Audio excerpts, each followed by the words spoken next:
प्रधानमंत्री मोदी के आह्वान ने स्वच्छता को देश भर में एक जन आंदोलन बना दिया है। देश के कोने कोने में स्वच्छता का संदेश देने के लिए विभिन्न आयोजन किए जा रहे हैं। स्वच्छता को लेकर सरकार के इन्हीं प्रयासों का नतीजा है कि आज देश के गांव और शहरों की तस्वीर बदली है और एक नई जागरूकता पैदा हो रही है।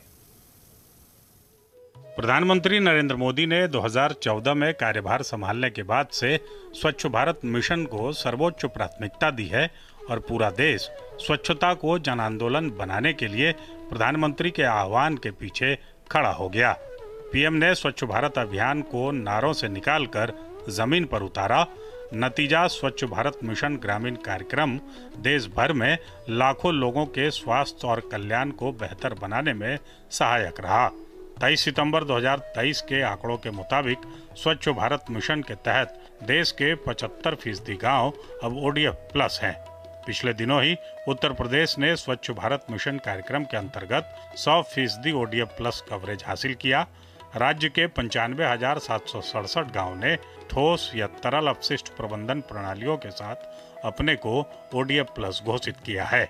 उत्तर प्रदेश ने पिछले 6-7 सालों के अंदर जो ODF में काम किया है वो भी देश में सबसे आगे था और लगभग 2 करोड़ 60 लाख टॉयलेट्स बनाए हैं, व्यक्तिगत शौचालय हम लोगों ने बनवाए हैं और करीब 58,000 सामुदायिक शौचालय बनाए। ये सभी 97,000 जो गांव हैं, 57,700 ग्राम पंचायतों के अधीन, उन्होंने एक स्टेज का काम कंप्लीट कर लिया है, सॉलिड या लिक्विड वेस्ट मैनेजमेंट का। तो इसी तरह सभी लोग ODF प्लस के किसी न किसी कैटेगरी में आ गए हैं। तो ये बहुत बड़ी उपलब्धि है। यूपी के साथ अंडमान और निकोबार द्वीप समूह, दादर और नगर हवेली, गोवा, गुजरात, हिमाचल प्रदेश, जम्मू और कश्मीर, कर्नाटक, केरल, लद्दाख, पुडुचेरी, सिक्किम, तमिलनाडु, तेलंगाना, त्रिपुरा ऐसे राज्य हैं जिन्होंने 100% ODF प्लस गांव का लक्ष्य हासिल किया है।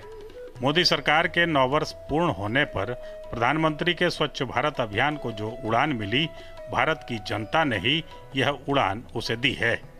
उन्हीं की देन है कि आज हर गांव और शहर को स्वच्छ रखने की प्रतिस्पर्धा छिड़ गई है।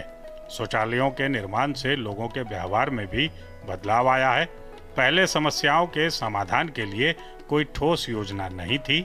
मोदी सरकार के आने के बाद समस्याओं के संपूर्ण समाधान की योजना तैयार की गई। तमाम योजनाओं को सफलतापूर्वक लागू भी किया गया। मध्य प्रदेश में इंदिरा गांधी राष्ट्रीय जनजातीय विश्वविद्यालय के कुलपति का कहना है कि महात्मा गांधी ने स्वच्छता पर बहुत ध्यान दिया था। देश के प्रधानमंत्री नरेंद्र मोदी भी स्वच्छता को लेकर बड़े आग्रही हैं। 1 अक्टूबर को हम सभी को 1 घंटा इस अभियान में लगाना है। 1 घंटा, 1 दिन, वस्तुतः पूरे देश को स्वच्छ रखना हम सभी का धर्म है। गांधी जी कहा करते थे कि सत्य सबसे बड़ा नियम है और अहिंसा उसका कर्म है और इसके माध्यम से हम अपने ध्येय को पूरा करें, जिसमें एक ध्येय स्वच्छ भारत का भी है।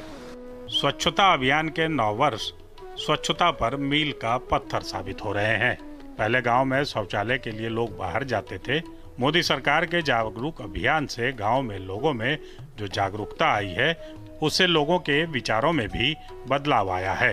गांधी जी की स्वच्छता अभियान को प्रधानमंत्री नरेंद्र मोदी ने पंख दे दिया है। लोगों को समझ में आने लगा है कि स्वच्छता कितना जरूरी है। लोग जागरूक हो रहे हैं।